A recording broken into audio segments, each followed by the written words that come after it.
As eleições estão chegando e a gente costuma falar muito sobre o voto para presidente, que é importante, claro. Mas na votação desse ano tem outros cargos em jogo que fazem a diferença.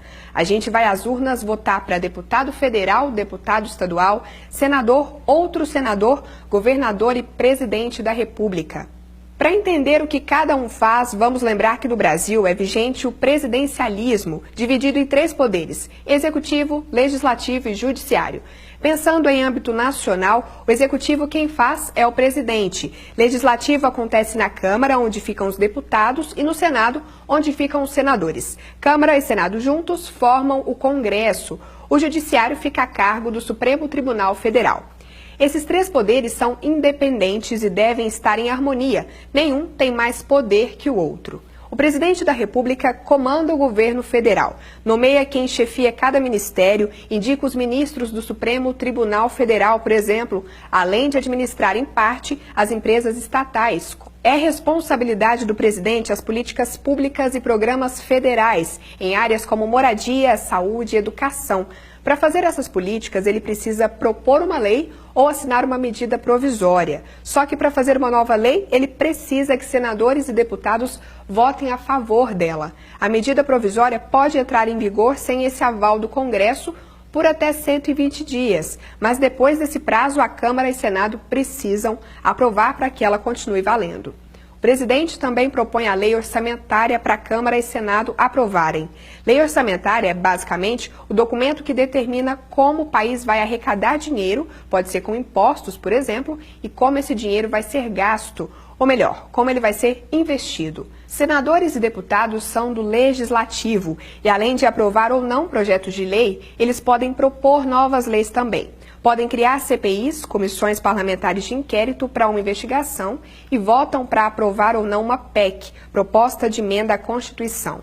Deputados e senadores também podem processar e julgar pessoas que ocupam cadeiras de presidência, vice-presidência e ministérios em processos de crimes de responsabilidade. E existe uma diferença importante. Enquanto os senadores representam os estados, os deputados federais representam a população.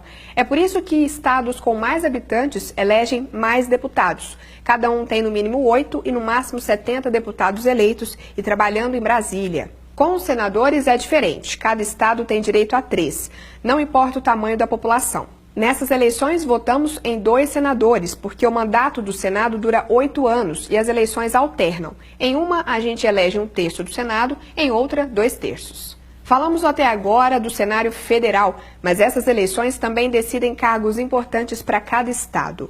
Os deputados estaduais trabalham no principal órgão de poder legislativo de cada estado, a Assembleia Legislativa. No Distrito Federal, o nome é outro, Câmara Legislativa. Eles têm as mesmas funções que os deputados federais, mas com alcance apenas em seu próprio estado.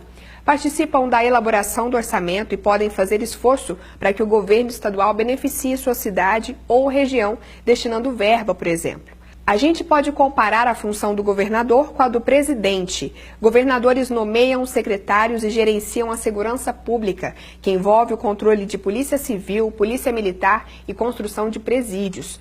Também tem responsabilidade na gestão de hospitais estaduais e sistemas de transporte. O dinheiro que cada estado tem vem de impostos estaduais, como o IPVA, que é o Imposto sobre a Propriedade de Veículos Automotores, e também do repasse de verba do governo federal.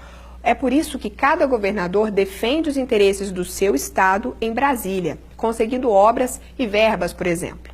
5 cargos importantes para o funcionamento do Brasil e dos estados serão ocupados por quem nós, eleitores, decidimos que merece. Nas eleições de 2018 e na democracia, o voto é essencial, inclusive o seu.